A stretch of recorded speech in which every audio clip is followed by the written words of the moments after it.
예, 안녕하세요. 네, 안녕하세요. 오늘부터 이제 에쿼티 레벨 3 총 5번에 걸쳐서 이제 하게 되죠.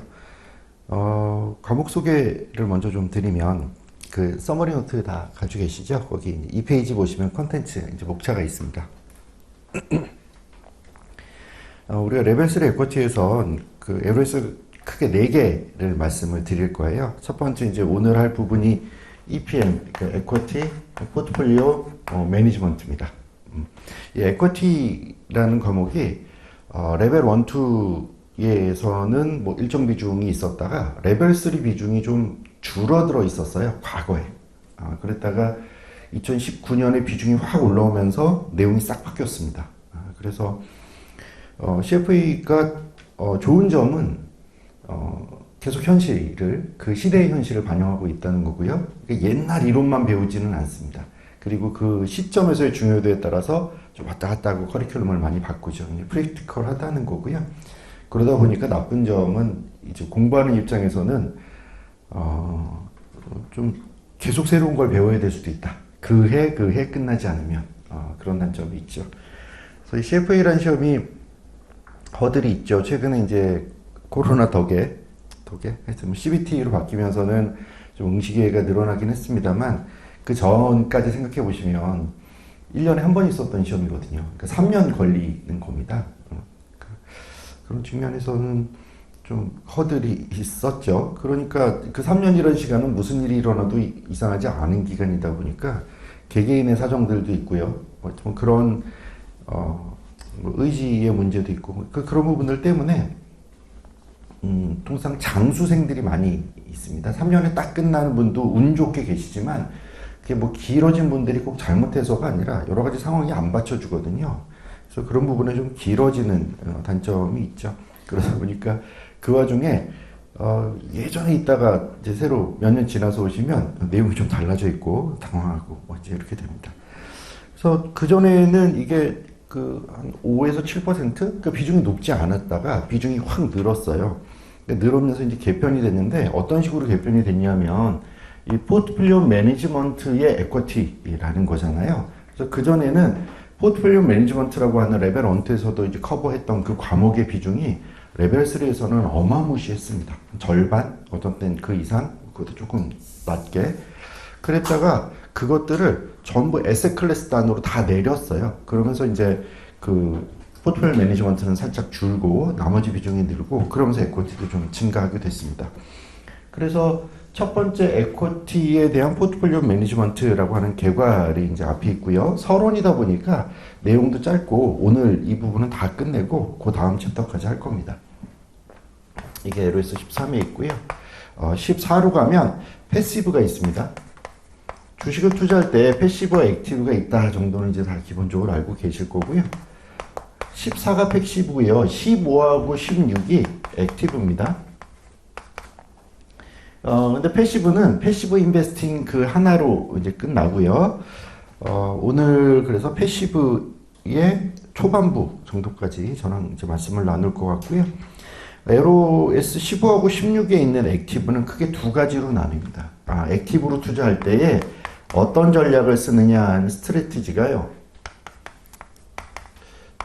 전략이라는 게 챕터 하나로 있고요. 16은 포트폴리오를 만드는 법, 포트폴리오 구축이라고 하는 게 마지막 LOS로 있습니다. 보면 내용으로도 그렇고요. 제가 강의 배분하는 시간도 마찬가지고 서론 훅 하고 갈 거고요. 패시브 뭐 일부 시간이 들지만 결국 이제 얘하고 얘입니다. 액티브가 이제 메인이 되고요. 액티브 중에서도 많은 시간이 할애되는 건 포트폴리오 컨스트럭션 부분입니다. 이게 이제 포트폴리오 매니지먼트 쪽에서 온 거고요. 그러다 보니까 이제 리스크 버제팅을 할 때 뭐 이걸 어떤 식으로 배분을 할 거냐, 코릴레이션이 어떻게 되냐, 뭐 이런 얘기들이 좀 붙어서 얘기할 거리가 좀 많습니다. 그래서 이렇게 4개 항목들 시험도 보면 이제 출제가 주로 이제 그 비중 자체, 중요도 자체는 액티브에 많이 몰려 있는 것은 사실이고요. 요새 뭐 패시브 마켓이 이제 증가하고 있어서 조금 패시브에 대한 분량, 내용들도 점점점 증가하고 있습니다. 그러니까 제가 예전에 공부할 때, 제가 공부할 때랑은 패시브가 내용이 많이 달라졌어요. 상당 부분. 계속 좀 진화하고 있는 거겠죠. 그래서 이렇게 말씀을 드리게 될 겁니다. 그래서 2019년에 개정이 되다 보니까 19년, 20년, 21년, 22년 이게 한 2, 3년, 3, 4년밖에 안 지났잖아요. 이제 이렇게 되면 이것도 이제 시험이고 이렇게 커리큘럼을 바꾸는 CFA마저도 내용 자체가 좀 정돈되지 않았다 이런 측면들이 많이 있습니다. 그래서 지난 2, 3년에 이제 제가 강의 준비하고 그전에 레벨 3를 안 했거든요. 제가 레벨 1, 2만 하다가 3 비중도 작고 또 이제 잘하고 계신 분이 계셨어서 근데 그분이 이제 내용 바뀐 다음에 뭐 하여튼 여러 가지 이유로 가시고 억지로 저한테 왔는데 준비하는 게 되게 힘이 들더라고요. 그래서 비중도 올라가고 난이도도 좀 올라갔습니다. 그래서 공부하기가 쉽지 않아졌다라는 거는 사실이고요. 그러다 보니까 자잘한 얘기들이 이제 많이 들어와 있고 그것들을 좀 소화하셔야 되는데 그렇습니다. 그러니까 레벨 2까지는 프라이싱이었잖아요. 그러니까 주식이라면 밸류에이션 어떻게 가치 평가하느냐가 핵심이면 이건 어떻게 포트폴리오를 구축하고 운용할 거냐 하는 쪽에 이제 관심들이 좀 있게 됩니다. 그래서 포트폴리오 매니지먼트 파트에서의 내용들이 잘 숙지되어 있어야 연결해서 말씀드릴 수 있는 부분들이 있을 것 같아요. 자, 그렇게 말씀을 드리고 그러다 보니까 이제 전반적으로 이 안에서 CFA 협회에서 나온 문제도 또 심지어 이 컨텐츠의 내용 자체도 틀린 내용들도 좀 있었습니다. 앞뒤가 안 맞는 내용이라든지 아예 해석이 잘못되어 있는 부분이라든지 근데 그걸 가지고 슈에저가 요약집을 만드는 거잖아요. 커리큘럼 볼 가지고 그러니까 슈에저 내용도 좀 이상하고 애매한 것들이 있었고요. 강의하는 게 이제 되게 힘들었어요. 근데 그걸 최근 한 2, 3년간 그래도 많이 정돈이 돼서 다행히 우리가 공부할 때는 그냥 일관성 정도는 있게 됩니다. 특히 이제 파이널 리뷰까지 하게 되면 이제 문제풀이죠. 가면 CFA 협회에서 나온 문제인데 계속 틀린 문제가 나오는 거예요. 계속. 문제가 없죠. 왜냐면 커리큘럼이 바뀌었으니까. 그러니까 문제를 만드는 게 굉장히 이제 시간과 품이 많이 드는 일인데 협회에서 나온 문제라는데 계속 틀린 문제가 나오는 거죠. 그래서 이걸 어떻게 해야 되나 그러면서 처음에 파이널 리뷰할 때 제가 그렇게 또 말씀드렸습니다. 제가 볼 땐 이게 틀렸는데 협회에서 나온 답이 이렇게 나와 있습니다. 그러면서 두 가지를 같이 말씀드리기도 했었거든요. 문제가 워낙 없으니까 그거라도 풀어야 됐어요. 그래서 하여튼 최근에는 많이 좀 정비가 돼서 그런 문제들은 이제 많이 좀 걷어냈고요. 다른 문제가 있으니까 그런 틀린 문제는 다 뺐겠죠. 제가 말씀드릴 수 있는 부분은 있을 것 같습니다. 그래서 그냥 그 포트폴리오 매니지먼트를 한다라고 생각하고 끄덕끄덕하고 오시면 되겠고요. 난이도가 조금 있기는 합니다. 그렇지만 레벨 2 정도를 패스해서 오신 레벨 3 캔디데이트로 보면 충분히 소화할 만하다. 그래서 하나씩 또 어떻게 보면 이 관련된 쪽에 운영 쪽에 관심이 있으신 분들은 재밌게 하실 수 있는 부분도 있어요. 그래서 하나씩 보면서 말씀을 좀 드려보죠. 서머리 이제 4페이지로 가서 하나씩 보고요. 최근 151페이지부터 말씀드릴게요. 보면 레벨 1, 2의 제 강의를 들으신 분들이 상당수 계실 거고 그럼 이제 익숙하겠지만 서머리가 있습니다. 그래서 서머리에는 제가 나름 굉장히 신경을 써서 만들어서 드리기는 하고요. 그래서 무언가 필기해야 되는 내용들을 좀 줄여가면서 서머리에 많은 내용이 들어가는 있습니다. 그래서 보시면은 제 설명이 통상 보면 서머리에 있는 내용일 경우가 많으니까 그런 부분들 같이 서머리랑 연동해서 들으시고요. 막 뭔가 제가 적는 내용도 서머리에 있는 경우가 많아요. 그러니까 혹시 두 번 적지 않도록 감안해서 보시면서 말씀드리면 될 것 같아요. 자, 보면 서머리부터 말씀을 드릴까요? 4페이지 보면 A에서 13이고요. 이거는 에쿼티의 포트폴리오 매니지먼트의 오버뷰잖아요. 자, 그러면 그 아래 첫 번째 A번 에쿼티가 포트폴리오에서 무슨 역할을 하냐라는 게 첫 번째입니다. 근데 이거는 당연한 얘기들이에요. 디테일은 책을 보면서 조금 더 챙기겠지만 거기 보면 이제 블랙 포인트 큰 게 4개가 있죠. 첫 번째를 보면 포트폴리오 매니지먼트. 우리는 항상 포트폴리오 관점으로 생각하고 공부를 그렇게 해왔죠. 그래서 에쿼티라는 것도 에셋 클래스 중에 하나로 포트폴리오 안에서 기능을 할 건데요. 그러면 에쿼티가 이 안에서 어떤 형태로 포트폴리오에 기여하느냐를 보면 첫 번째가 캐피탈 어프리시에이션. 말은 멋있게 썼죠. 이게 뭐예요? 주식 사서 가격 올라가는 거, 가격 상승을 얘기하는 거죠. 자본 차익, 캐피탈 게인입니다. 주식 사서 투자하는 거는 자산을 불리기 위함이니까 당연한 거고요. 두 번째가요, 디비던드 인컴, 배당이죠. 그래서 캐피탈 게인이 1번, 두 번째가 인컴 게인, 배당이라는 거 당연히 있을 겁니다. 이 두 가지가 뭐 메인이기는 한데 다른 것들이 조금 더 있어요. 포트폴리오 관점에서라고 보면 포트폴리오 티오리 자체가 얘기하는 건 뭐예요? 여러 자산을 섞으면 더 우월하다는 거죠. 우월하다는 건 같은 리스크에서 리턴이 높고 같은 리턴이라면 리스크를 줄인다. 그 핵심은 코릴레이션이지 않습니까? 그래서 디버시피케이션, 분산 투자 효과라는 게 있게 된다라고 하는 거예요. 근데 이따 책에서 말씀드리겠지만 분산 투자 효과가 있다라는 거는 우리가 상식으로 알고 있는 거고요, 이미. 그러면 어떤 경우에 좀 제약이 되느냐 하는 부분들 그 정도 챙기시면 돼요. 이따 보고요. 네 번째가 인플레이션 해치입니다. 그래서 이것들이 사실 이렇게 CFA 공부를 하다 보면 저도 공부할 땐 이게 뭔가 했어요. 이게 뭔가 뭐 이렇게까지 뭐 이렇게 뭐 이상한 용어도 많이 나오고요. 이상한 그 파이낸셜 프로덕트에 대한 얘기들도 많고요. 이런 얘기들이 있는 거죠. 인플레이션 했지 그러면서 뭐 하이퍼 인플레이션 어쩌고 그러는데 제가 그게 역사적에서 봤을 거 아닙니까? 저도 제가 2004, 5, 6년 그때쯤 했는데 CFA를 할 때 뭐 이런 얘기를 하면 이게 임진왜란 6.25 뭐 이런 느낌이었어요. 저도 이제 6.25 이후 세대긴 하니까 왠지 역사 쪽에서 본 것 같은데 이런 게 현실에 말이 돼? 제가 살아온 그 짧은 생에는 없었던 일이니까. 근데 그리고 나서 2년 뒤 2008년에 리먼이 터지는 거죠. 그러니까 CF 어디서 많이 들어봤어요? 그래서 이렇게 보면 CF 할 때 배웠던 얘기들 뭐 CDO 스퀘어 이런 걸 제가 어디서 들어봤겠어요? 거기 있던 얘기들이 현실에 이렇게 있는 거죠. 아, 이게 역사가 반복되는구나. 공부한 게 써먹을 게 있구나. 여기는 인플레이션 엣지가 네 번째인데요. 인플레이션이라는 게 예전에는 우리가 굉장히 이거 걱정하지 않아도 되는 일이었잖아요. 지난 한 20, 30년이 그랬죠. 그래서 뭐 지금 저도 이제 신입사원들을 받아보면 20대 중반 후반이 뭐 이럴 거잖아요. 이제 조금 늦은 친구들은 30대 초반. 그 친구들은 인플레이션 뭐 이렇게 얘기하면 좀 뻑뻑뻑 하는 거죠. 그런 걸 본 적이 없으니까. 항상 물가라고 하는 거는 한 3%, 2% 어떨 땐 안 오르기도 하고 특히 생활 물가 같은 거는 여러 가지 뭐 중국의 탓도 있고 그렇지만 안 올랐죠. 근데 인플레이션을 그걸 굳이 해지해야 되나? 그냥 둬도 되는데. 왜냐면 자산 가격이라는 것이 인플레이션 비슷하게는 계속 올랐잖아요. 그러니까 실질 소득에 큰 변화가 없었고 인플레이션이 경제에 주는 충격을 본 적이 없죠. 그러니까 이게 문제가 아니에요. 근데 이제는요. 여러 가지 그냥 뭐 저 위기설들이 지금 난무하고 있죠. 그런 거예요. 근데 주식을 사면 왜 인플레이션 해지가 될까요? 그러니까 인플레이션이 온대요. 인플레이션이 오면 제일 안 좋은 자산이 현금이죠. 현금을 들고 있으면 인플레이션이 되는 만큼 실질 가치가 떨어질 거니까 내 구매력은 앉아서 상실되는 거잖아요. 재작년까지만 해도 10,000원이면 어지간한 집에 가서 어지간한 점심을 먹는 게 아무 문제가 없었어요. 사무실 근처에. 지금은요. 10,000원 가지고는 먹을 데가 없어요. 어디 김밥 해븐 뭐 이런 데 가야 됩니다. 그런 데 가야 10,000원 가지고 원하는 메뉴를 먹을 수 있어요. 2개는 못 먹어요. 예전에는 라볶이에 만두나 김밥을 시키면 10,000원에 해결이 됐는데 이제 안 된다는 거죠.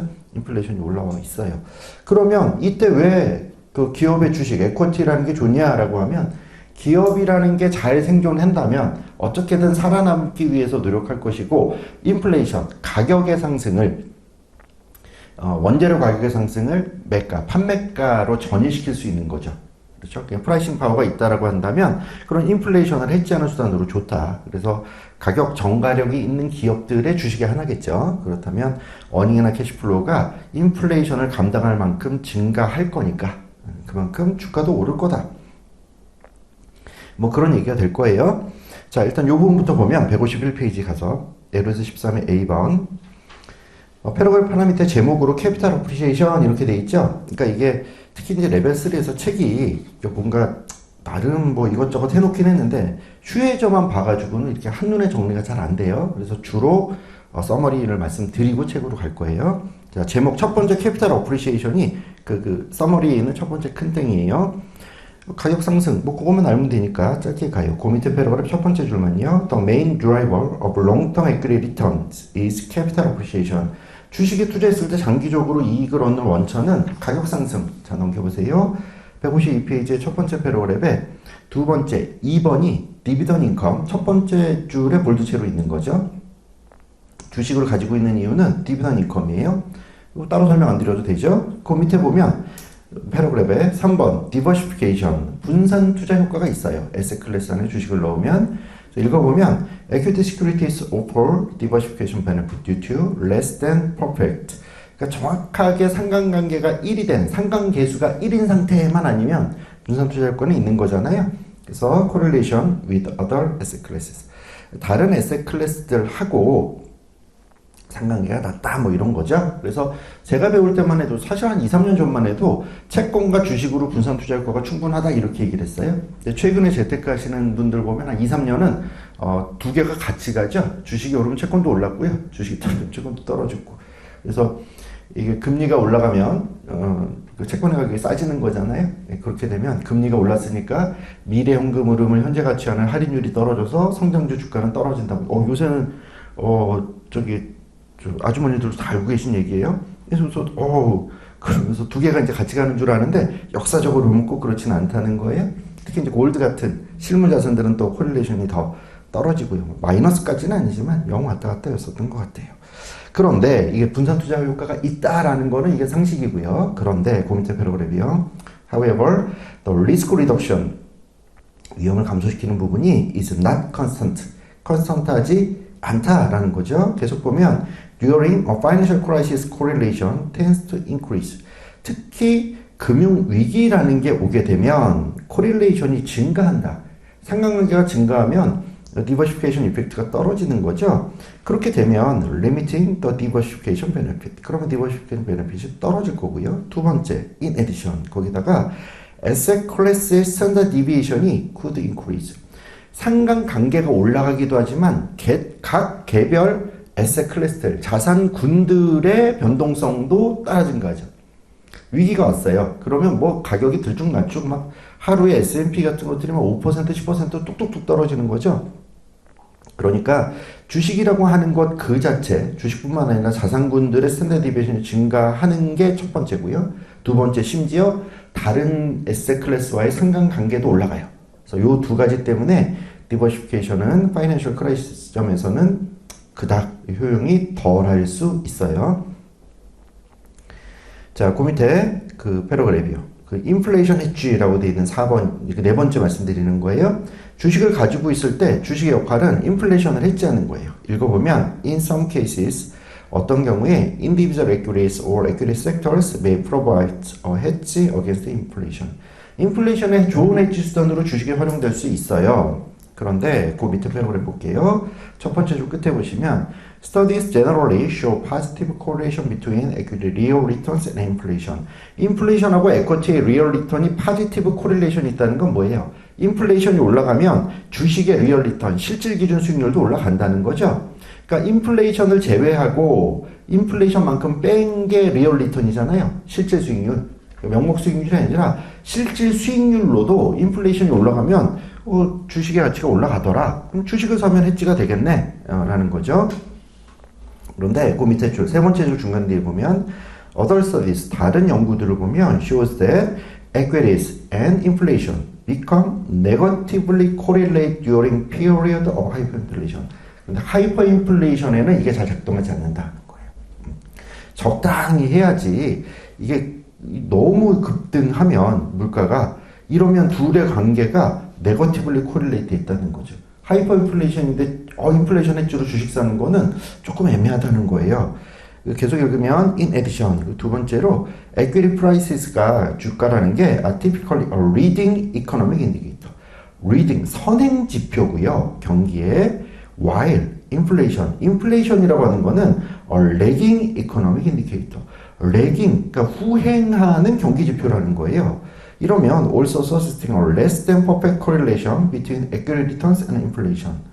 그러면 이 똑같은 시점에서 가격이 인플레이션 물가가 오르면 주가가 오르고 실질로 인플레이션이 디플레이션이 되면 주가가 떨어지고 주식의 수익률이 이렇게 되지 않는다는 거죠. 시점을 맞추지 않으면 그런 무슨 의미가 있냐 이제 이렇다는 거잖아요. 경기는 위아래 움직이겠죠. 근데 주가는 어떻게 된다고요? 선행한다는 거잖아요. 그러니까 주가는 경기에 선행한다 이건 상식이고 우리가 많이 보는 경기 선행지수라고 하는 것에도 주가라는 게 항목 중에 하나로 들어가 있죠. 그러니까 주가라는 거는 시장에 있는 많은 사람들이 미래에 대한 기대를 가지고 그 투자자들, 그 심지어 열심히 연구하는 사람들이 예측해서 시장의 총합으로 나는 높이 봐, 나는 낮게 봐, 사고 팔고 해서 나온 게 주가죠. 그러니까 이게 미래 경기에 대한 그 시점에서 사람들의 예측을 반영하는 거잖아요. 그러니까 선행하는 건 당연해요. 선행을 하니까 선행을 했을 때 이 시점에서는 아직 실물 경기는 아직 그닥 인 거고요. 이제 바닥인 것 같아. 실물 경기는 아직 덜 꺾였다 라고 하는 거죠. 그러니까 실물 경기에 따라서 물가가 같이 간다라고 보면 더구나 같이가 아니라 조금 후행하죠. 경기가 한참 좋아야 좋은 경기로 기업들이 잘 돌아가고 그러면서 여러 가지 거기에 있는 그 전반적인 그 기업과 유통되어 있는 여러 가지 밸류체인에 있는 사람들, 심지어 그 기업의 종업원들의 소득이 올라가고 그러면서 더 많이 무언가를 사려고 그러고 높은 가격을 감당하고 후행으로 물가가 오르는 경우가 많겠죠. 이렇게 되면 하나는 주가는 선행, 그 인플레이션은 후행이라고 생각한다면 그럼 이 둘을 가지고 인플레이션 해주로 주가 이거 시점 잘못 잡으면 오히려 양쪽으로 터지겠는데 이럴 수도 있죠. 그 얘기를 하는 거예요. 그래서 자세한 몰라도 되죠. 뭐예요? 만능이 아니다. 주가는 선행, 인플레이션은 후행이니까 그 정도 감을 가지고 하면 돼요. 그래서 인플레이션 해지에서도 두 가지 체크해야죠. 어떤 한계점이 있느냐 그러면 하이퍼 인플레이션은 잘 작동하지 않던데 첫 번째고요. 두 번째, 이게 하나는 선행, 하나는 후행이니까 주가와 물가를 가지고 무언가 이것들이 인플레이션 해지가 된다는 게 제약받을 수 있다라는 거. 조금 디테일하게 봐야 된다는 거죠. 뭐든지 이렇게 이거는 이런 거야 라고 함수관계라고 정확하게 공식 하나로 설명할 수 있으면 그러면 우리가 효용이 없죠. 프랙티셔너라고 하는 우리 전문가들은 시장에 있는 사람들은 항상 이럴 수도 있고 저럴 수도 있다라는 걸 알고 있어야죠. 그렇죠? 물론 그렇게 얘기하면 인기는 잘 없어요. 재미없다 그러거든요. 그래서 어쩌라고 막 이런 얘기 그렇긴 하니까. 그래서 어쨌든 정리하면 지금 있는 네 가지 에쿼티 롤은 캐피탈 어프리시에이션, 디비던드 인컴, 즉 캐피탈 게인, 인컴 게인, 그리고 디버시피케이션 베네핏, 인플레이션 했지. 단 디버시피케이션은 그 제약받을 수 있는 것들은 위기 시점에 코릴레이션이 떨어지고 올라가고 그 자체의 변동성도 올라가서 문제가 될 수 있고 인플레이션 측면에 있어서도 한계점은 하이퍼 인플레이션일 때 하나는 선행, 하나는 후행. 그 정도 체크하시면 돼요. 자, 다시 서머리 와서요. 보면 그 아래 당구장 표시 비슷하게 만들어 놓은 게 있어요. IPS, 레벨 3에서 우리가 열심히 배우고 있는 거죠. IPS를 하면 제일 먼저 뭘 해요? 너의 고객을 알아봐라. 이런 얘기부터 시작을 하죠. 그렇게 되면 첫 번째, 고객을 안 다음에 목표를 세우죠. 리스크의 목표, 리턴의 목표. 알고 계신 대로. 리턴의 목표는 명확하죠. 수익률 몇 퍼센트. 리스크의 목표는요. 다른 말로 리스크 톨러런스라고 하잖아요. 그 밑에 체크 표시되어 있는 거예요. 그래서 리스크 톨러런스에 따라서 리턴이 연동되죠. 근데 대부분 사람들은 어때요? 리스크는 없애고요. 리턴은 극대화. 그럼 어떻게 해야 돼요? 에듀케이션. 잘 이렇게 그런 건 없어요. 이렇게 얘기를 이제 모든 건 대가가 있어요. 이렇게 설명을 해줘야 되죠. 그래서 보면 리스크 톨러런스 관점에서 보면 리스크 톨러런스가 낮아요. 작은 손실에도 어쩔 줄 몰라요. 그럼 어떻게 해야 돼요? 패시브를 한다는 것 자체가 상대적으로 변동성이 낮다라고 보는 거죠. 스테이블하다. 근데 리스크 톨러런스가 높아요. 내가 반토막 10분의 1토막을 감수하겠소. 다만 나에게 100배를 주시오. 뭐 이럴 수 있죠. 그렇게 된다면 액티브, 굉장히 그로스 오리엔티드 되어 있는 큰 변동성을 주는 투자 방식이 좋을 수 있다라고 하는 거고요. 그 밑에 컨스트레인, 제약 조건들 놓잖아요. 타임 호라이즌 같은 거, 리퀴디티에 대한 니즈 뭐 이런 것도 쭉 놓죠. 그렇지만 여기서 주로 얘기하고 있는 거는 책에서는요. 그 유니크한 니즈 같은 것들이 있어요. 컨시더레이션, 그러니까 고려 항목들이 있는 거죠. 계속 반복해서 나올 얘기인데요. 그 밑에 체크에 있는 ESG. 이것도 이제 살짝 한물 같지만 2019년, 20년만 해도 이게 굉장히 큰 화두였죠. 글로벌리. 그래서 ESG 관련된 제약 조건들이 있을 수 있다. 뭐 그런 거죠. 탄소 배출이 많은 기업들은 난 투자하지 않겠어. 뭐 이런 거죠. 하여튼 그 관점에서 임팩트 인베스팅이라고 하는 게 있는데 그건 책을 보고 내용을 볼게요. 자, 돌아와 봐요. 152페이지. 방금 읽었던 그 밑에 제목으로 클라이언트 인베스먼트 컨시더레이션 이렇게 돼 있죠. 그 밑에 패러그래프 두 번째 줄 끝이요. 인베스먼트 팔로시 스테이먼트 IPS라고 하는 거고요. 여기서 이제 내용을 보고 클라이언트가 with a high risk tolerance, 리스크 톨러런스가 높으면 may prefer growth oriented companies. 성장 지향적인 회사들. 성장주의 특징은 뭐예요? 배당을 안 주고 PE나 PBR이 되게 높음에도 불구하고 미래 상승이 있다고 보여지는 거.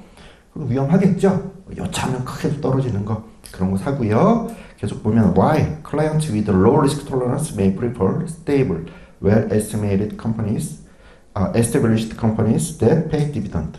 배당을 주는 안정적인 그런 회사에 투자하면 되겠다. 공인태 패러그래프요. Client constraint may include environmental, social, and governance. 이게 ESG죠. consideration, 즉 ESG에 대한 consideration 하고 and religious belief, 종교적인 신념들이 있을 수 있죠. 그래서 이런 뭐 무기 만드는 기업은 뭐 투자하지 마, 뭐 이런 게 있을 수 있겠죠. 그래서 그 밑에 보면 박스 3개가 있어요. 첫 번째 박스 보면 네거티브 스크리닝이라고 하는 게 있죠. 네거티브라고 하니까 부정적인 것 같지만 실제로 보면 이게 더 폭넓게 투자할 수 있는 거죠. 그 오른쪽에 이제 내용을 보면 which exclude, 뭘 배제하는 거예요. companies or sectors that do not meet client standards. 내가 어떤 기준이 있는데 그걸 충족시키지 못하는 회사들 빼버려. 즉 안 되는 애들을 찍어 놓은 거죠. 그러니까 이 애들 빼고 나머지는 다 돼라는 뜻이죠. 그죠? 네거티브 한 스크리닝이라는 건, 파지티브 스크리닝은 뭐냐면 반대로 되는 애들을 찍어주는 거죠. 그러니까 그 범위가 좁겠죠. 계속 읽어보면 which seeks to uncover companies or sectors that rank most favorably with clients. 클라이언츠가 선호하는 그런 부분에 있는 그런 영역에 있는 회사들만 뽑아놓는다. 즉 되는 회사만 찍어놓는 거죠. 그래서 상대적으로 네거티브 스크리닝에 비해서 파지티브 스크리닝이 더 좁을 거예요.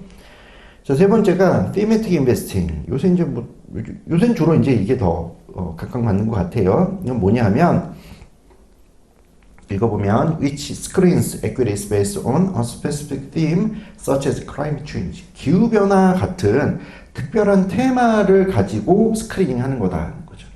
예전에는 이런 테마 투자라고 하는 게 굉장히 부정적인 단어였거든요. 뭔가 뭐 작전주 느낌도 나고 시기에 영합하는 뭔가 지속적인 기업의 성장성이나 뭐 어닝 캐시플로우를 보는 게 아니라 특정한 테마에 편승하는 뭐 이런 느낌이었는데 지금은 그거랑 좀 달라요. 긍정적인 뉘앙스가 있는 거죠. 그래서 계속 읽어보면 relate approach is impact investing. 자, impact investing이라고 하는 게 있어요. thematic investing의 조금 적극적인 버전인데요. 읽어보면 which aims to meet investor objectives by becoming more actively engaged with company matters. 회사에 engaged 된다는 거죠. engaged 된 투자에 대해서는 뒤에 또 이제 얘기들이 계속 반복해서 나옵니다. 무언가 관여한다는 거잖아요. engaged가.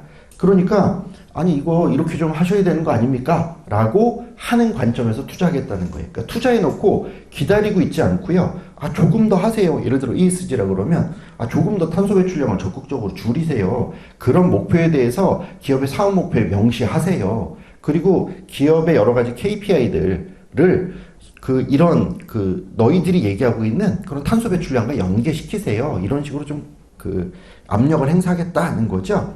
이거보다 더 적극적인 게 있어요. 마지막 줄이죠. and or directly investing. 바로 투자해버리는 거예요. 뭐에? in company project. 회사의 프로젝트. 그러니까, 그래? 근데 뭐 돈이 없어? 알았어. 그러면 어떤, 뭐 수소로 연료전지를 만드는 특별한 프로젝트가 있어요. 뭐 그런 발전소 만드는 프로젝트가 있다고 그러면 그 프로젝트에 내가 돈을 댈게. 라는 거예요.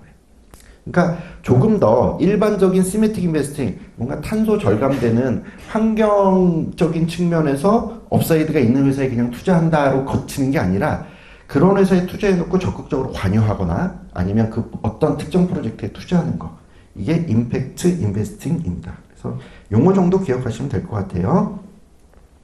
자, 이게 에퀴티의 롤이 됩니다.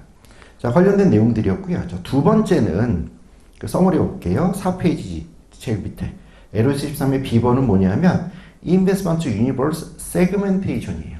그러니까 세그멘테이션 어떻게 분류를 할 거니? 라고 하는 거죠. 우리가 주식이 그래 뭐 이런저런 기능이 있다는 건 알겠어. 역할은 그래. 그러면 이거를 세그멘테이션을 해야 그 안에서 특정하게 우리가 투자할 타겟들을 좀 정할 수 있겠죠. 그래서 그 세그멘테이션을 어떻게 할 거냐라고 하면 크게 세 가지 분류가 있다는 거예요.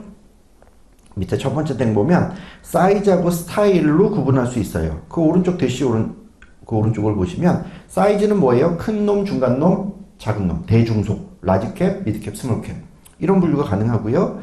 스타일은 여러 가지 스타일을 가지고 이야기할 수 있는데 일반적으로 스타일하면 요 얘기를 해요. 밸류냐 그로스냐는 거죠. 밸류 스탁이냐 그로스 스탁이냐.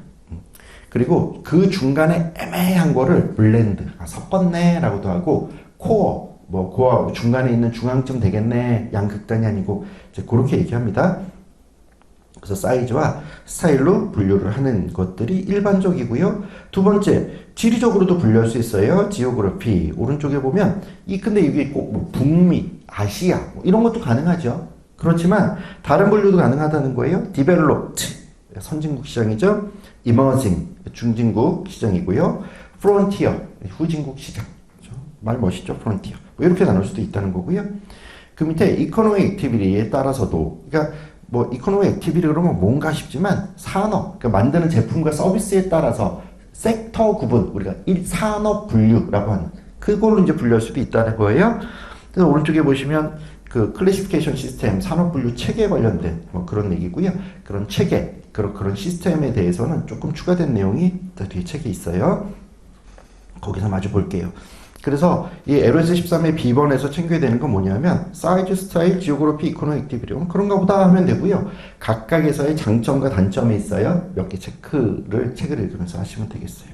153페이지 LOS 13의 B 그 밑에 줄 볼게요. The three main segmentation approaches include size and style. 이게 첫 번째, geography. 이게 두 번째, and economic activity. 세 번째. 그 밑에 제목이 있죠? Size and Style. 그 밑에 첫 번째 박스요. Size, typically measured by market capitalization. 시가총액을 가지고 통상 분류를 하고요. 이것은 can be categorized by large cap, mid cap, small cap으로 나뉩니다. 아시는 내용일 거고요. 그 밑에 박스 Style can be categorized by growth of value companies or a mix of these two styles. 괄호 안에 sometimes refers to as blend or core. 밸류냐 그로스냐 그 중간 어디쯤이냐 이런 분류가 있다는 거고요. 계속 보면 investment style can be determined by analyzing company metrics. 어떤 특정한 매트릭들을 가지고 보죠. such as price to earning ratio, price to book ratio, dividend yield, and earnings and or book value growth.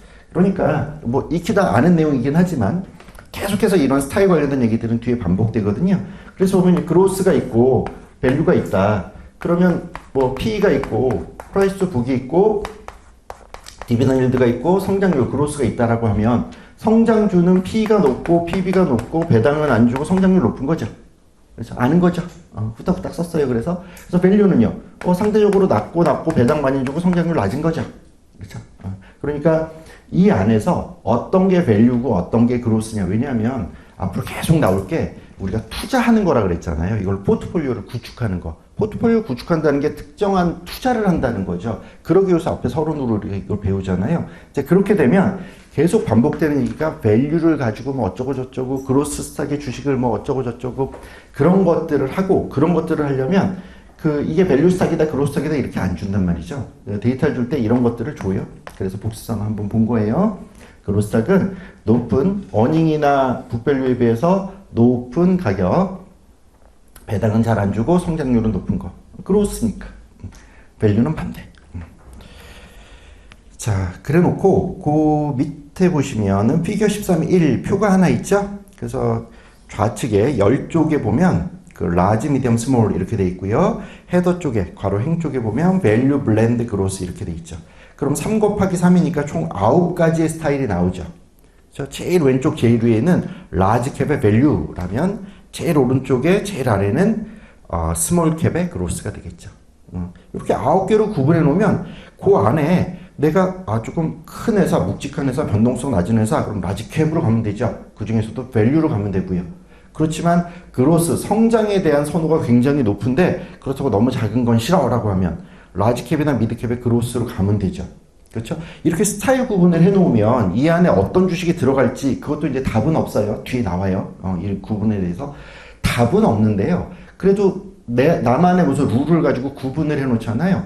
그러면 내가 원하는, 내가 지향하는 투자 전략대로 투자할 대상 주식을 고를 수 있게 되죠. 그래서 사이즈와 스타일 구분들 한다. 자, 쭉 내려와서 153페이지 밑에 보면 박스 2개 그 위에 줄 보시면요. Advantages to segmenting by size and style include. 사이즈와 스타일로 세그멘테이션을 하면 장점이요. 첫 번째 박스. Portfolio managers can better address client investment considerations in terms of risk and return characteristics. 리스크와 리턴을 포트폴리오를 구축하는 포트폴리오 컨스트럭션 관점에서 잘 설명할 수 있다는 거죠. 고객들이 투자할 때 나 이랬으면 좋겠어 저랬으면 좋겠어 그러면 리스크와 리턴을 정할 거잖아요. 그죠? 앞에서 그 톨러런스가 높으면 뭐 그로스 스탁이고 뭐 낮으면 밸류 스탁이고 절대적인 건 아니지만 통상 그렇다 이런 얘기를 했는데 그런 걸 하려면 이렇게 구분된 값이 있어야죠. 그럼 이렇게 그 세그멘테이션을 하면 설명하기 좋다 그런 얘기고요. 그 밑에 박스 The potential for greater diversification benefit by investing across different sectors or industries. 아까 위에서 라지캡 밸류 이랬다면 라지캡 밸류 주식은 특정 산업에 국한돼 있지 않죠. 그러니까 여러 산업에 나눠서 투자할 수 있게 되죠. 밸류라는 특징을 가진 여러 산업에. 그 자체로 디버시피케이션 베네핏이 있다는 거예요. 그래서 그 첫 번째 줄 앞부분에는 디버시피케이션 베네핏이 있음. 그렇게 보고요. 넘겨보세요. 154페이지. 첫 번째 박스 보면 The ability to construct relevant benchmark.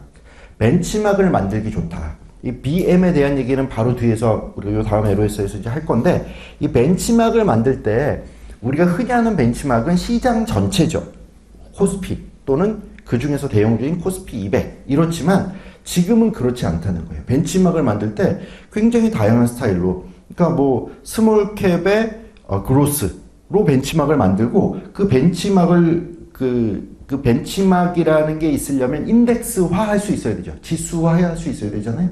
이렇게 벤치마크를 만들고 그대로 추종해서 그런 투자를 할 수 있으려면 이런 카테고라이즈가 있어야죠. 그렇죠? 스몰캡 그로스라는 카테고리가 있다는 걸 모르면 그쪽에 투자할 수 없잖아요. 그렇게 이제 만들어 놓는다는 거고요. 그 밑에 박스 보시면 The ability to analyze how company characteristics change over time. 그러면 이 회사가 어떻게 바뀌었는지 알 수 있게 된다라고 하는 거예요. 자, 보면 예를 들어 스몰캡 그로스에 투자했어요. 근데 내가 회사를 잘 찍었어요. 이 회사가 성장률이 어마무시해. 그래서 한 3, 4년 투자했더니 이 회사가 엄청 커졌어요. 그럼 스몰캡 아니죠. 그렇죠? 그러니까 뭐 어느 특정 뭐 2차 전지 뭐 최근에 뭐 100배 뭐 이렇게 오른 주식들이 있잖아요. 그 회사를 몇 년 전에 투자했을 때 스몰캡이었겠죠. 근데 지금은 라지캡이 됐을 거 아니에요. 그렇죠? 그런 것들을 다 내가 지켜볼 수 있다. 그런 분석이 가능하다는 거고요. 근데 이 부분에서는 그 밑에 배로 두 줄짜리 보면요. The last advantage. 이걸 다 알아볼 수 있다라는 건 also a disadvantage. 단점이지 않을까? 왜냐하면 in that the categories are not stable over time. 이 카테고리가 안정적이지 않다는 거네. 왔다 갔다 바뀔 수도 있다는 거네. 뭐 그런 점에서 단점이지 않을까? 뭐 그렇게 살짝 시비도 걸어봤어요. 어쨌든 이런 그 스타일과 사이즈에 대한 분류를 하면 뭐 요런 장점들을 우리가 가질 수 있게 돼요. 자, 두 번째, 그 밑에 지오그래피라고 있는 작은 제목 있죠? 거기 보면 패러그래프 하나 밑에 박스 3개 있어요. 첫 번째 박스에 디벨롭트 마켓. 뭐가 있어요? 오른쪽에 미국, 영국, 독일 등등. 두 번째 박스에 이머징 마켓이 있어요. 어디겠어요? 브라질, 러시아, 인디아, 차이나. 요새 각광받는 데들이네요. 세 번째, 프론티어 마켓이 있죠? 아이슬란드, 에스토니아, 뭐 나이지리아 뭐 이런 회사들, 이런 국가들. 그래서 지역별로 구분할 수 있다는 거고요. 그 밑에 패러그래프요. The main advantage to geographic segmentation is that 이런 지리적으로 분류했을 때 장점은요. Investors with significant domestic market exposure can better understand how to diversify across international market. 그러니까 국내 투자만 대부분 하죠. 어느 국가든 처음에는. 글로벌 투자를 한다는 건 어느 정도 마켓이 성숙되고 외국에 투자하는 시스템들이 갖춰져 있을 때 가능한 거잖아요. 그러니까 이것 자체가 국가별로 미국에 투자해 보시겠습니까? 중국의 미래에 한번 투자해 보실래요? 뭐 이런 얘기를 할 수 있다는 것 자체가 뭐 이런 카테고리가 있다라고 고객을 설명하고 설득시킬 수 있는 부분이 있다. 계속 보면 one disadvantage, 이제 단점은요. To this approach is that investing in international equity markets may subject investors to currency risk. currency risk에 직면하게 된다는 거죠. 그러니까 미국 주식에 투자한다는 건 미국 주식, 그 기업의 주식에 투자하는 거 플러스 달러에 투자하는 거죠. 두 가지 에셋에 동시에 투자하는 거고요. 두 가지 에셋의 코릴레이션까지 신경을 써야 된다는 거죠. 주식에 투자해서는 올랐는데 환율이 폭등했어요.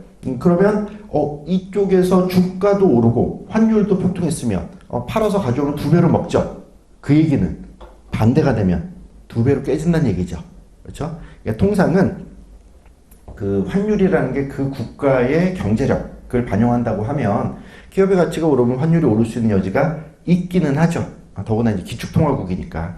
근데 반대로 또 기축통화국이기 때문에 그 국가의 여러 가지 그 상황들, 이해관계에 따라서 환율이 왔다 갔다 할 수 있고요. 그럼 여러 가지 불안정성이 있죠. 변동성이라는 뜻이니까. 그래서 어쨌든 해외 투자 좋은데 환율 리스크가 있다는 거고요. 계속 보면 Another disadvantage is on overestimation of the diversification benefit. 다른 건 뭐냐면 언제까지 국내 투자만 하시겠습니까? 해외 투자만 좋아요라고 하는데 이런 분산 투자 효과 자체가 overestimation 될 수 있다는 거죠. 너무 과대하게 우리가 평가될 수 있다는 거예요. 왜냐하면 그 밑에 줄, 그러니까 그 패러그래프의 밑에서 세 번째 줄 중간 뒤에 보시면 But the companies may have already diversified their business internationally. 삼성전자와 현대차가 우리나라 회사냐? 애매하다는 거죠. 매출이 어디서 더 많이 나느냐? 뭐 현지 법인들, 해외 생산 공장들. 그래서 실제로 매출이 발생하는 통화 자체가 다를 수 있고요. 그 공장에 속한 그 국가나 그 리전, 그 지역의 경기가 더 중요할 수 있잖아요. 그럼 이미 분산 투자한 거네요. 근데 뭘 또 더해? 뭐 이럴 수 있다는 거죠. 그래서 지오그래피 장점은 글로벌 투자에 대해서 뭐 더 나은 이해를 가질 수 있다는 거고요. 단점은 환율 리스크하고 분산 투자 효과의 과대. 뭐 이 두 가지 정도가 있다. 자, 그 밑에 보면 이코노미 액티비티라고 또 제목이 있잖아요. 그 밑에 패러그래프의 두 번째 줄 끝이요. 자, 볼게요. 이게 그냥 섹터, 인더스트리 분류인데요. 두 번째 줄 끝에 보시면 Market Oriented Approach라고 하는 게 있어요. 이것은 Segment Companies by Market Served. 이 산업이 속한 그 회사가 서브하는 마켓, 어느 시장에서 활동하냐는 거죠. How products are used by customers. 그럼 고객들은 이 제품을 어떻게 사용하느냐 하는 거, 그리고 and how cash flows are generated. 그럼 캐시플로우가 돈이 어떻게 벌리냐 하는 게 마켓 오리엔티드고요. 두 번째, production oriented approach라고 하는 게 있는데 이것은 segment companies 어떻게 나누냐면 by products manufactured and input required during the production process. 이걸 생산하는 그 과정, 그 프로세스에 있어서 어떤 인풋이 들어가냐, 그리고 만들어진 제품은 뭐냐, 그 만들어진 제품 가지고 우리가 분류를 하는 것이다 하는 거예요. 너무 좀 개념적이죠? 이게 뭔 소린가 싶어서 예를 보면 그 밑에 줄 끝에 보시면 for example, 예를 들어서 market oriented approach may classified a core company. 석탄 회사가 있어요. 석탄을 뭐 생산하는 회사가 있다고 쳐요. 그럼 이게 마켓 오리엔트라고 하면 어떻게 분류하냐면 is the energy sector. 에너지 섹터로 구분을 해요. 그리고 while 똑같은 이 콜 컴퍼니예요. 근데 이 회사를 production oriented approach로 보면 may classified that same company in the basic material sector. 기초 소재 섹터로 분류를 한다는 거예요. 그래서 이 산업 섹터에 따른 분류 우리가 일반적으로 이제 사용하는 거죠. 근데 흔히 우리가 하는 건 이 그 프로덕션 오리엔트된 뭐 요런 섹터 분류를 더 많이 이제 사용하기는 하지만 두 개가 묘하게 혼합되어 있기도 하고요. 그래서 굳이 이렇게까지 알아야 되나 싶은데 뭐 넣어놓긴 했어요. 그래서 보면 그 154페이지 제일 밑에 이제 박스 4개 있는데 첫 번째 박스가 GICS 글로벌 표준 산업 분류죠. 그래서 이런 것들이 있다는 거예요. 예를 들면 155페이지 상단에 표가 하나 있죠. 피겨 13의 2에 보면 GICS의 클래시피케이션 이그젠플로 보면 섹터로 보면 오른쪽에 컨슈머 스테이플, 그 필수 소비재라고 하는 거죠. 거기 보면 인더스트리 그룹, 산업 군으로는 뭐가 있냐면 푸드, 비버리지, 타바코가 있고요. 그 밑에 산업으로는 비버리지, 음료 산업이라면 서브 인더스트리는 이 음료 중에도 소프트 드링크, 뭐 이렇게 분류 체계를 가져간다는 거예요. 그렇다고요. 뭐 요거 하나하나 다 알고 뭐 외우고 할 건 아니에요. 그래서 분류를 한다면 사이즈 스타일에 대한 분류, 지리적인 분류, 그리고 섹터 산업에 대한 분류, 이렇게 세 가지가 있다. 장단점들이 요런 게 있다라는 거 읽고 하나하나 외울 것까지는 아닌 것 같고요. 읽고 그냥 납득하시면 될 것 같습니다. 그래서 방금 본 피겨 13의 2 그 밑에 프로페서스 노트 그 밑에 패러그래프 볼게요. On advantage to economic activity segmentation is that 자, 산업 섹터에 따른 분류의 장점 뭐냐면 it allows portfolio managers to analyze, compare and construct performance benchmarks based on specific sector industry. 어떤 특정 섹터나 산업을 가지고 BM을 만들면 이 BM을 만들기에 그 컨스트럭, 구축하기도 좋고요. 컴페어, 비교하기도 좋고요. 애널라이즈, 분석하기도 좋다는 거죠. 이게 첫 번째 장점이에요. 섹터별의 BM 만들기에 좋다, 편하다 이렇게 기억하시면 되겠고요. 계속 보면 in addition 거기다가 diversification benefit are enhanced 이런 그 분산 투자 효과가 좀 증진될 수 있는데 언제냐 하면 when investments span different sectors industries 섹터와 산업을 여러 가지 다른 섹터와 산업에 쭉 걸치도록 투자를 하면 그러니까 여러 섹터와 산업을 나눠 투자하면 이런 뜻이죠. 그러면 분산 투자 효과가 극대화될 겁니다. 왜요? 각 섹터와 산업이 가진 특징들이 있잖아요. 요 섹터와 산업 간의 상관관계는 1보다 낮겠죠. 그래서 여러 개로 투자하면 그 자체로 분산 투자가 있겠다, 효과가 있겠다. 뭐 그런 뜻이고요. 계속 보면 the main disadvantage to this approach is that some companies, especially larger firms, 어떤 큰 회사들은 may have business operation that are not easily assigned to one specific sector or industry. 여러 사업 부문을 가진 회사가 있어요. 또 여러 가지 비즈니스를 해요. 그렇다면 이거 특정 섹터로 넣을 수 있나? 이런 거 적용하기 좀 어렵다 하는 거죠. 이건 이제 이런 그 이코노믹 액티비티 섹터 산업 분류의 단점이 되겠어요. 지금은 분할했지만 예전 LG화학 같은 회사는 이게 화학 회사로 봐야 돼. 뭐죠? 2차 전지 회사로 봐야 돼. 뭐 그랬죠. 근데 지금 이제 LG 엔솔로 2차 전지 부분 분할을 했으니까 뭐 좀 나뉘어 있긴 한데요. 그 전에는 여러 가지 사업 부분을 가지고 있으면 조금 애매해요. 자, 그 밑에 보시면 제목으로 Equity Indices and Benchmark 돼 있는 그 마지막 패러그래프 볼게요. 읽어보면 Equity Market Indices and Equity Portfolio Benchmarks can be constructed based on a combination of size, style, and geographic segmentation. 그러니까 이게 분류가 사이즈, 스타일, 뭐 지오그래픽, 이코노믹 액티비티라고 돼 있다고 해서 꼭 그 분류만 있는 게 아니라 섞는다는 거죠. 예를 들면 for example, the MSCI Europe Large Cap Value Index 라고 하면 유럽이라고 하는 지오그래피하고 라지 캡의 밸류라고 하는 그 사이즈 스타일이 같이 들어가 있는 거죠. 이 두 가지를 섞어서 할 수 있겠다는 거죠. 그래서 뭐 합쳐서도 가능하다. 꼭 어느 한 분류만 따라야 되는 건 아니다. 자, 됐어요. 넘어가 봐요. 156페이지요. 상단에 보면 모듈 퀴즈가 있어요. 제가 레벨 1하고 2에서는 모듈 퀴즈를 따로 하지는 않거든요. 근데 그 레벨 3에는 모듈 퀴즈까지 하면서, 왜냐하면 이게 그런 부분이 있잖아요. 저 에세이 부분 있죠. 조금 이제 영어를 잘하시는 분들은 이게 메리트 되겠지만 일반적으로는 좀 부담이 되기도 하는. 그래서 그런 부분들에서 적응도를 올리자는 측면, 그리고 하나씩 좀 꼭꼭 씹어가야 되는 측면이 있어서 하나씩 좀 볼게요. 자, 모듈 퀴즈 1번 보면 Equities typically offer diversification benefit when combined with other major asset classes in the portfolio. 주식이라는 게 diversification benefit을 줘요. 그런데 계속 discuss two reasons an economic crisis may affect the risk reduction achieved through diversification.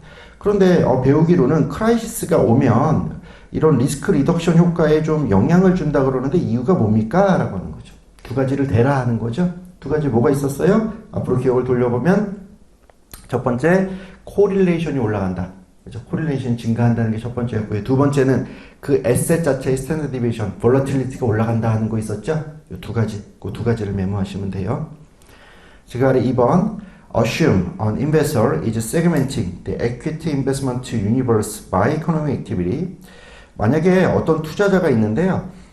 투자 유니버스를 만들 때 세그멘팅을 이코노믹 액티비티, 즉 산업 섹터 이런 걸로 했다고 치자. Describe two advantages for applying this segmentation approach. 그러면 이런 이코노믹 액티비티를 가지고 세그멘트를 나눴을 때의 장점은 뭐가 있습니까? 라고 하는 거죠. 두 가지 말씀드린 게 있었어요. 첫 번째 뭐였어요? 벤치마크를 만들기에 용이하다. 그래서 벤치마크를 컨스트럭하고 애널라이징하고 컴페어하기 좋다. 이런 말씀드렸죠. 그게 첫 번째고요. 두 번째는요. 디버시피케이션 베네핏을 올릴 수 있다. 어떻게? 여러 섹터에 나눠 투자하면 이 두 가지가 있었어요. 그 두 가지를 적어주시면 돼요. 그런 식으로 대응하시면 되겠습니다. 첫 번째 뭐 이런저런 설명하느라고 좀 빨리 갔는데요. 여기까지 끊고요. 10분 쉬었다가 이어서 계속 말씀드릴게요.